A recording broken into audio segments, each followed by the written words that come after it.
வணக்கம். புதியதோர் தொடக்கம் நிகழ்ச்சியில் மீண்டும் உங்கள் அனைவரையும் சந்திப்பதில் பெருமகிழ்ச்சி அடைகின்றேன். கோபத்தை வெல்லுவது எப்படி என்ற தொடரில் இன்று நாம் பார்க்கவிருப்பது ஏற்றுக்கொள்ளும் சக்தியின் மூலம் கோபத்தை வெல்லலாம் என்று. முட்களின் இடையில் மலர்ந்தாலும் ரோஜா அனைவருக்கும் பிரியமான மலராக இருக்கிறது. சேற்றில் மலர்ந்தாலும் செந்தாமரை பூஜைக்கு உரியதாக ஆகிறது. கரியிலிருந்து பிறந்தாலும் வைரம் அணிகலனாகிறது. குற்றம் குறைகள் ஒவ்வொரு மனிதரிடமும் உண்டு. அதை உணர்ந்து கொண்டால் அவர்கள் எதிர்மறையான நோக்கத்தோடு நம்மோடு பழகும் போதோ பேசும்போது கூட இந்த ஏற்றுக்கொள்ளும் மனப்பான்மை இருந்தால், அந்த சக்தி இருந்தால் கோபத்தை வெல்ல முடியும் என்று நமக்கு விளக்கம் சொல்லித்தர வழக்கம் போல் இன்று நம்முடன் இணைந்துள்ளார்கள் சிஸ்டர் B.K. சாந்தி அவர்கள். கடந்த 18 வருடங்களாக பிரம்மகுமாரிகள் ஈஸ்வரிய விஸ்வவித்யாலயத்தில் இறை சேவையில் ஈடுபட்டுள்ளார். தற்போது தன் குடும்பத்தாருடன் சிங்கப்பூரில் வசிக்கிறார். ராஜயோக தியானம் பயின்றும் பயிற்றுவித்தும் வருகிறார்.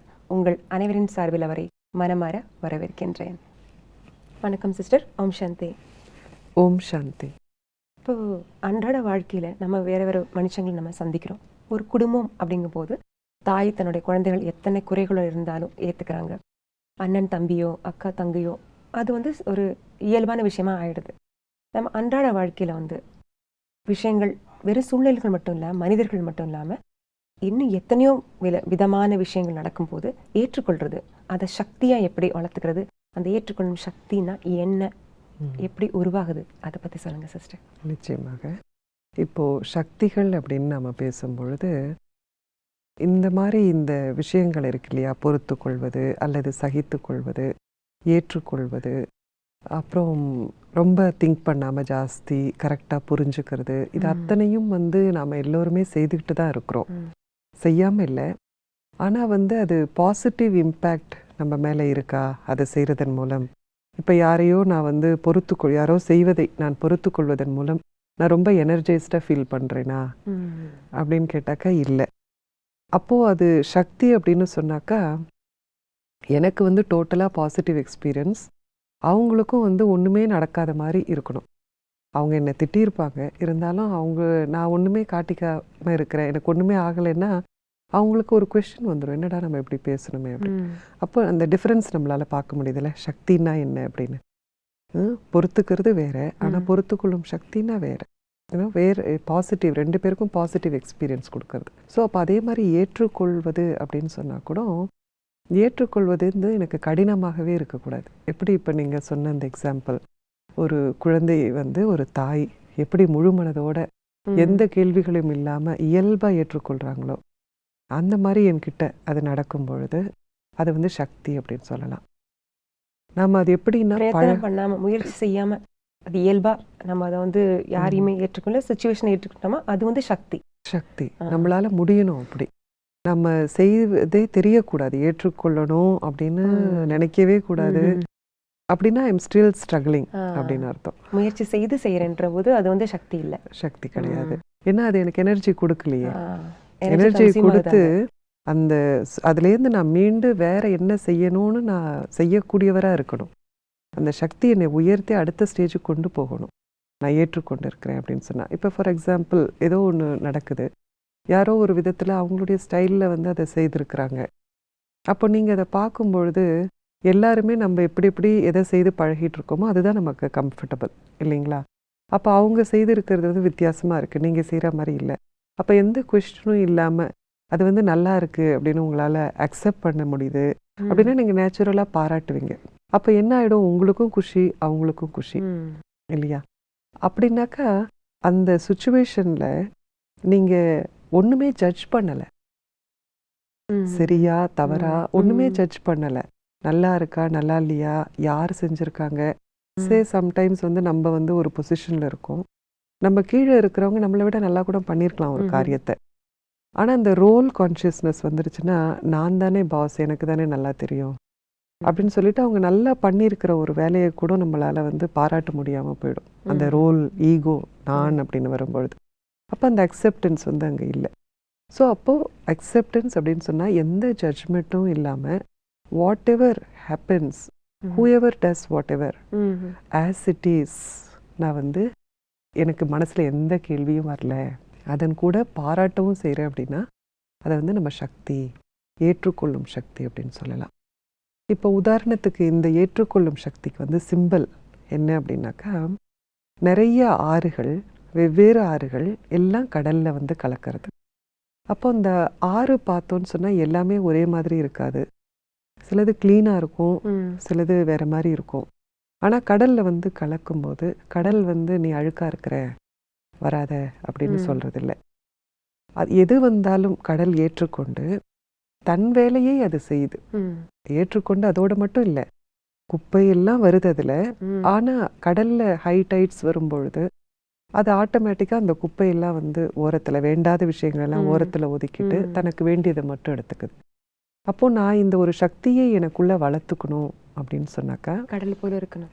நான் என்ன செய்யணும் அப்படின்னு பார்த்தோம் அப்படின்னாக்கா, ஏன் வந்து இப்போ நமக்கு ஒரு சூழலை, ஒரு மனிதரை ஏற்றுக்கொள்ள முடியல அப்படின்னா, அங்கே நெகட்டிவிட்டியை வந்து நம்ம பார்க்குறோம். அந்த நெகட்டிவிட்டியில் நம்மளுடைய ஃபோக்கஸ் போகிற போது அதைத்தான் நம்மளால் ஏற்றுக்க முடியல. இப்போ எல்லாமே சரியாக இருக்குது, எல்லாம் சரியாக நடந்துக்கிறாங்க, சரியாக இருக்கிறாங்கன்னா அவங்க நமக்கு அக்செப்டன்ஸ் வந்து ஒரு கேள்வியே கிடையாது. அப்போ அந்த நெகட்டிவிட்டியில் போகுது. அப்போ நம்ம என்ன பண்ணணும்? ஜட்ஜ் பண்ணாமல் புரிஞ்சுக்கணும். ஏன்னா சரி தவறு புரியாமல் இருக்கக்கூடாது, புரிஞ்சுக்கணும். ஆனால் நான் அதை பெரிதுபடுத்தலை. அப்போது என்ன ஆயிடுது? தெரிஞ்சிருக்கு எனக்கு, ஆனால் நான் அதனால் அஃபெக்ட் ஆகலை. அப்போது நான் ஜட்ஜ் பண்ணாமல் அவங்கள ஏற்றுக்கிறேன், அவங்க செய்திருக்கிறத. அது வந்து அக்செப்டன்ஸ் அப்படின்னு சொல்லலாம். அதாவது எந்த பாதிப்பும் இல்லாமல், எந்த முயற்சியும் செய்யாமல் இயல்பாக நான் அவங்கள ஏற்றுக்கிறேன். இயல்பா ஏற்றுக்கிட்டதுக்கு அப்புறம் நான் ஏற்றுக்கிட்டேன்ற ஒரு எண்ணமும் எனக்குள்ளே இருக்கக்கூடாது. அப்போ தான் அது சக்தி ஆகும். இயல்பா அப்படின்னு சொல்லும்பொழுது இப்போ பாருங்களேன், நம்ம என்ன, நம்மளுக்கு வந்து நம்ம யார் அப்படிங்கிறதும், நம்முடைய சொந்த குணங்கள், நம்முடைய சொந்த சக்திகள் என்ன அப்படின்னு நம்ம வந்து தெரியாமல் இருக்கிறோம். அதனால நம்ம என்ன பண்ணுறோம்? இதெல்லாம் எவ்வளவு சக்தி வாய்ந்த விஷயங்கள், ஏற்றுக்கொள்வது, பொறுத்து கொள்வதெல்லாம். ஆனால் அதை செய்கிறப்ப நமக்கு பெயின் இருக்குது அப்படின்னா நமக்கு வந்து சரியாக அதை செய்ய தெரியல. ஸோ இப்போ இந்த தியானம் வந்து நமக்கு அதை தான் சொல்லி கொடுக்குது. சக்தி இருக்கு, ஆனால் முழுமையான சக்தி இல்லை. இருக்குன்னே முதல் நமக்கு தெரியல, இருக்கா இல்லையான்னு தெரியல, இருக்குன்னே நமக்கு தெரியல. இது என்னுடைய சக்தி அப்படின்னே நமக்கு தெரியல. இப்போ நம்மகிட்ட உங்களுடைய அக்கௌண்ட்ல ஒரு 10 lakhs இருக்குன்னு வச்சுக்கோங்க. உங்களுக்கு தெரியுது இருக்கு அப்படின்னு சொன்னாக்கா, நீங்க எங்க உங்களுக்கு அவசியமா இருக்கோ எடுத்து நீங்க பயன்படுத்தலாமே. ஆனா இப்ப என்கிட்ட இருக்குங்கிறதே எனக்கு தெரியல இது. அதனால கஷ்டமா இருக்கு. ஆனா இது என்னுடைய சொந்த சக்தி, இது என்னால முடியும் அப்படின்னாக்கா நான் அதை ஆக்சஸ் பண்றேன், என்னால முடியும் அப்படின்னு. அப்போ எந்த ஒரு சூழ்நிலையிலையும் இப்ப நம்ம இந்த சக்தியை வளர்த்துக்கிறோம் இல்லையா, அது வந்து மேபி ஒவ்வொருத்தருக்கும் ஒவ்வொரு ஸ்பெஷாலிட்டி இருக்கும். சில பேர் வந்து ஈஸியா பொறுமையா இருப்பாங்க, சில பேர் ஈஸியா எதுக்கும் பயமே இருக்காது, தைரியமா இருப்பாங்க. அப்போ ஒவ்வொருத்தர்கிட்டயும் இந்த பெர்சன்டேஜ் வந்து டிஃபர் ஆகுது. அப்போ நான் என்னுடைய நல்லா என்னை பார்த்து என்னுடைய ஸ்பெஷாலிட்டி என்ன, இந்த அஷ்ட சக்திகளில் எது என்கிட்ட ஜாஸ்தி இருக்கு, எதை வந்து நான் அதிகம் வந்து வளர்த்துக்கணும் அப்படின்னு நம்ம வந்து சுய பரிசோதனை பண்ணணும். இப்போ இந்த அக்செப்டன்ஸ், இந்த ஏற்றுக்கொள்ளும் சக்தியை பார்க்கும்போது எந்தெந்த விதத்தில் வந்து இந்த சக்தி எனக்கு வந்து குறைவாக இருக்கு, நான் ஏன் நெகட்டிவாக திங்க் பண்ணுறேன்னு அந்த விஷயத்தை ஏற்றுக்கொள்ள முடியாமல் போகிறப்ப நமக்கு எண்ணம் வந்துடுது இல்லையா, அவங்கள பார்க்குறப்போ, அந்த காரியத்தை பார்க்குறப்போ. அப்போ நான் என்ன பண்ணணும்? அதை பாசிட்டிவாக டிரான்ஸ்ஃபார்ம் பண்ணிடணும். அப்போ என்னால் ஏற்றுக்க முடியும். அப்போ என்னுடைய வீக்னஸ் என்னன்னு எனக்கு தெரிஞ்சாதான் நான் அதை வந்து, என்னுடைய வீக்னஸ் வந்து நெகட்டிவிட்டி பார்க்கறது. இப்போ அவங்க ஏதோ தப்பு பண்ணியிருக்காங்க இல்லையா, ஏதோ ஒரு நெகட்டிவ், அக்கார்டிங் டு யூ அது வந்து சரியில்லைன்னு நினைக்கிறீங்க. அதை வந்து நீங்கள் பாசிட்டிவாக பார்க்க கற்றுக்கணும். ஏன்னா இப்போ கடல் என்ன பண்ணுறது அப்படின்னா, அது வர நெகட்டிவிட்டி எல்லாத்தையும் குப்பையெல்லாம் வாங்கிட்டு அது வந்து தன்னுடைய வேலையை பார்க்குது, ஒதுக்குற வேலை. வரும்போதே வேணான்னு சொல்லலை. அதே மாதிரி நான் என்னுடைய வாழ்க்கையில சிலப்ப நம்மளுடைய குடும்பத்திலேயே ஒரு ஆகாத கர்ம கணக்கு தானே எல்லாம், ஆகாத சில கேரக்டர்ஸ் இருக்கும். அதே மாதிரி ஆஃபீஸ்லேயும் அந்த மாதிரி ஒரு சூழ்நிலை இருக்கலாம். ஆனால் நான் வந்து இந்த பாசிட்டிவாக மாற்றிடும் போது என்ன, நான் என்னை நான் மாற்றிக்கொள்கின்றேன். நான் பார்க்கும் விதத்தை, நான் புரிந்து கொள்ளும் விதத்தை மாற்றிக்கொள்ளும் பொழுது இதெல்லாம் நான் செய்கிற வேலை பாருங்க. அப்போ இதில் எல்லாம் எனக்கு சக்தி, இது வந்து டூல்ஸ் மாதிரி. அப்போ நான் வெளியில் வந்து நான் எதையும் மாற்ற பார்க்கல, ஆனால் எல்லாமே எனக்குள்ள வேலை செய்கிறேன். அப்போ எப்படி லைஃப் வந்து கொஞ்சம் கொஞ்சமாக நம்மளுடைய கண்ட்ரோலில் வந்துடும் டோட்டலாக. இதை வந்து பவர் ஆஃப் அக்செப்டன்ஸ் அப்படின்னு சொல்லலாம். இதை வந்து ப்ராக்டிக்கல் லைஃப்பில் நாம் கொண்டு வரணும்னா நமக்கு சில புரிந்துணர்வு ஆழமான முறையில் இருந்துச்சுன்னு சொன்னாக்கா நமக்கு ரொம்ப ஈஸியாக இருக்கும். ஆங்கிலத்தில் வந்து எம்ப்ரேஸ் சேஞ்ச் அப்படின்னு சொல்கிறது. அதாவது மாற்றத்தை வந்து அரவணைங்க அப்படின்னு சொல்றது. ஏன்னா இந்த உலகத்துல வந்து பார்த்தோம் அப்படின்னாக்கா சேஞ்ச் தான் வந்து பெர்மனெண்ட். அது ஒரு பாரடாக்ஸ், ஆப்போசிட்டா இருக்கு. ஆனாலும் கூட அதுதான் நிஜம். சொல்லுவாங்கல்ல, எல்லாம் மாறும் என்று சொல்லை தவிர எல்லாமே மாறும் எல்லாமே மாறும் அப்படின்னு சொல்லுவாங்க. ஸோ அப்போ மாற்றம் அப்படிங்கிறது நிரந்தரம் இல்லைங்களா? 99% எல்லாமே மாறிக்கிட்டே தான் இருக்கும். நம்ம மாறிட்டு இருக்கோம், வளர்றோம், எல்லாமே மாறிட்டு இருக்கு. அப்போ இந்த மாற்றத்துக்கு வந்து நான் ரெடியா இல்லை அப்படின்னா அங்கே தான் நமக்கு அக்செப்டன்ஸ் வந்து கஷ்டமாயிடுது. அதை வந்து நான் ஏற்றுக்கொள்ளணும். இப்போ மாற்றம் அப்படின்னு சொல்லும்பொழுது கூட நமக்கு சில ஃபுட் ஹேபிட்ஸ் இருக்கலாம், வேற வேற மாதிரி ஹேபிட்ஸ். நம்ம எல்லாரும் இண்டிவிஜுவல்ஸ், எல்லாரும் யூனிக். இப்போ எல்லாரும் ஒரே மாதிரி சிந்திக்க போகிறோம் அப்படின்னு சொன்னால், இப்போ நான் சொல்கிறதையே நீங்களும் சிந்திக்க போகிறீங்கன்னா நம்ம இங்கே பேசவே மாட்டோம் இல்லையா? ஏன்னா நான் என்ன சொல்ல போகிறேன்னு உங்களுக்கு தெரியும், கான்வர்சேஷனே வேண்டாம். அவங்களுக்கும் பார்க்குறவங்களுக்கும் தெரியும் என்ன சொல்ல போகிறோன்னு, பார்க்கவே வேண்டாம். அப்போ என்ன இருக்குது கான்வர்சேஷன்? லைஃபே இல்லை பாருங்க, சேஞ்ச் இல்லைன்னா. ஆனால் இப்போ நாம் வந்து ஒரே விஷயத்தை பல பேரும் பல மாதிரி புரிஞ்சுக்கலாம் அப்படின்னு அந்த ஓப்பன் மைண்டோட நம்ம இருக்கும் பொழுது மற்றவர்களுக்கு தெரிந்ததையும் அவர்கள்கிட்ட இருந்து நம்ம தெரிஞ்சுக்கலாம், இப்படியும் சிந்திக்கலாம் அப்படின்னு. அப்போ லைஃப் பிகம்ஸ் ஈஸி இல்லைங்களா? ஷேரிங், கேரிங் அதெல்லாம் இருக்கு. ஸோ அந்த ஏற்றுக்கொள்ளும் தன்மை அப்படிங்கிறது வந்து எப்போதும் நம்மளை ஜாலியாக வச்சுருக்கோம், ஹாப்பியாக. ஏன்னா நான் என்னுடைய எனர்ஜி, நான் ஆத்மா எனர்ஜின்னா தங்கு தடை இல்லாமல் ஃப்ளோ ஆகிக்கிட்டே இருக்கேன். என்ன மாதிரி சூழ்நிலை, என்ன மாதிரி மனிதர்கள், எது மாறினாலும் நான் என்ன மாற்றிக்கிறேன். இந்த பச்சோந்தி அப்படின்னு சொல்லுவாங்க இல்லையா, அது வந்து இடத்துக்கு ஏற்ற மாதிரி கலரை வந்து மாற்றிக்கிறது.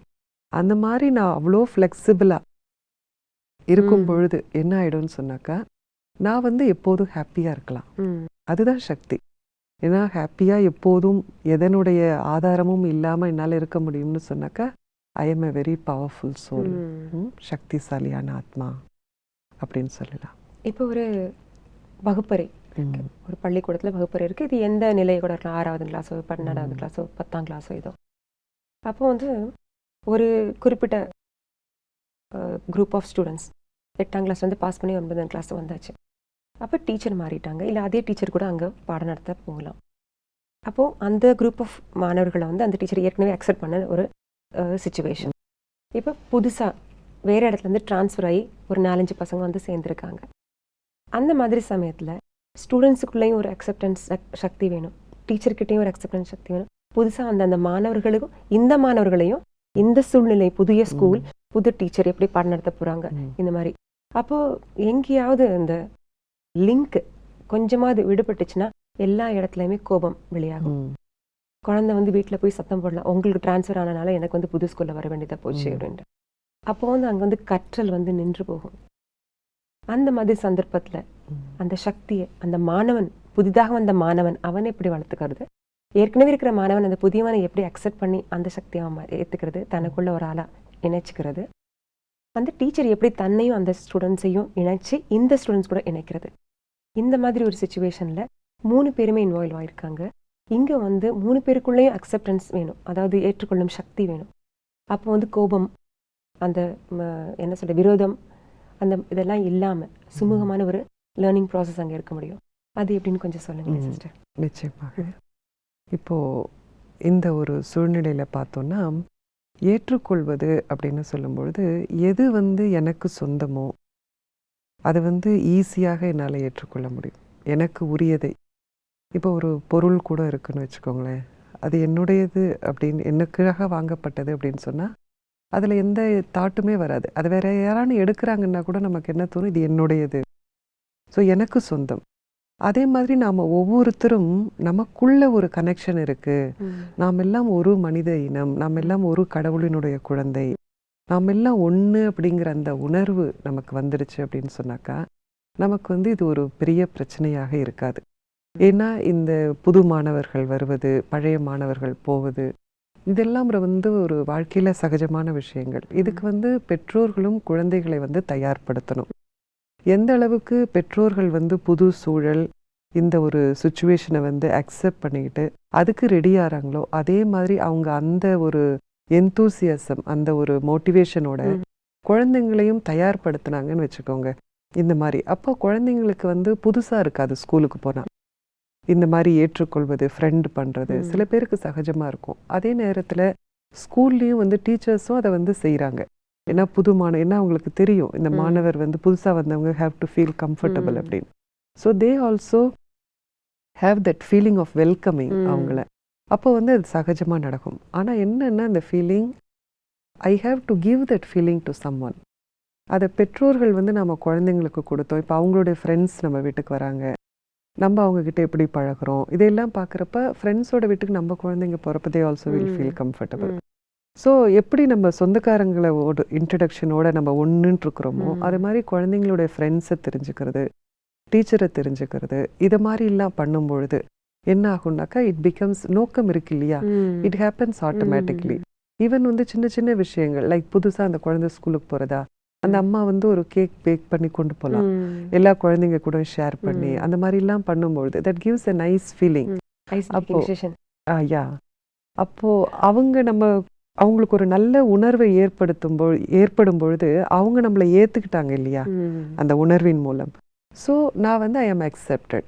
ஏன்னா நம்ம எதிர்பார்க்கறது தான் தப்பு. என்னை ஏற்றுக்கொள்ளணும், நான் வெளியிலேருந்து புதுசாக வந்திருக்கிறேன் அப்படின்னு சொன்னாக்கா மற்றவங்க ஏதாவது பண்ணாதான் உண்டு, இல்லைன்னா ஐ ஃபீல் ஸோ ஹெல்ப்லெஸ். ஆனால் ஓகே லெட் மீ கிவ், ஏன்னா அப்படி தான் ஃபார்முலா வந்து ஒர்க் பண்ணுது. நான் என்ன கொடுக்குறேனோ அது வந்து என்னை அடைந்தே தீரும், அதை யாரும் நிறுத்தவே முடியாது. ஸோ லெட் மீ அக்செப்ட் இங்கே இருக்கிற புது சூழல், அந்த குழந்தைகள், அந்த டீச்சர், அவங்களெல்லாம் நான் அக்செப்ட் பண்ணிக்கிறேன் அப்படின்னு சொல்லிட்டு இந்த ஒரு விஷயத்தை பெற்றோர்கள் வீட்டில் பழகிற போது குழந்தைகள் அந்த அளவுக்கு அதை அப்சார்ப் பண்ணியிருக்காங்க அப்படின்னு சொன்னாக்கா it becomes easy and natural for them. அதாவது 3 பேருமே புதிதாக வந்த மாணவன், ஏற்கனவே இருக்கிற மாணவன், டீச்சர், 3 பேருமே அக்செப்ட் பண்ணிக்கணும், ஏற்றுக்கொள்ளணும் அப்படின்னு எதிர்பார்க்காம ஏற்றுக்கொள்கிறோம் அப்படின்னு அவங்கள வந்து நாம ஏத்துக்கிட்ட ஃபீலிங்கை கொடுக்கறது. அப்ப யார் கொடுக்குறாங்களோ இல்லையோ I have to take that initiative, நாமதும் செய்யணும் அப்படின்னு. இப்போ ஏற்கனவே இருந்த குழந்தைகளுடைய பேர் கூட டீச்சருக்கு நல்லா தெரியும், புதுசா வந்த மாணவர்கள் பேர் இப்பதானே வந்திருக்காங்க இல்லையா, ஆனாலும் அந்த டீச்சர் வந்து ஒரு எஃபர்ட் பண்ணி அவங்களுடைய பேரை ஞாபகம் வச்சு பேர் வச்சு கூப்பிட்டாங்கன்னா சச் a simple act. எவ்வளவு சாதாரணமான விஷயம், ஆனாலும் தட் வந்து அந்த குழந்தைய வந்து திருப்திப்படுத்திடும். அதனால மனம் இருந்துச்சு அப்படின்னு சொன்னா நிச்சயமாக நம்மால் ஒரு வழியை வந்து கண்டுபிடிக்க முடியும் எந்த சூழ்நிலையிலும். இப்போ கோபப்படக்கூடிய ஒரு சூழ்நிலையில இந்த ஏற்றுக்கொள்ளும் சக்தி நம்மகிட்ட இருக்கு அப்படின்னு சொன்னா அது எப்படி வந்து நமக்கு நல்லது செய்யும், அந்த ஒரு டேஞ்சர்லேருந்து நாம் விடுபட்டு இருக்கலாம் அப்படின்னு சொன்னாக்கா, நாம் ஒவ்வொருத்தர்கிட்டையும் பழகும் போதும் ஒவ்வொரு சூழ்நிலையில் அவங்கள பார்க்கும்போதும் என்ன பண்ணுறோம், அதுவும் குறிப்பாக தினப்படி நாம் சந்திக்கின்ற ஆஃபீஸ் பீப்புள் இல்லை ஃபேமிலி யாராக இருந்தாலும் நம்ம டெய்லி அவங்கள பார்க்குறோம், நிறைய டைம் ஸ்பெண்ட் பண்ணுறோம்ல.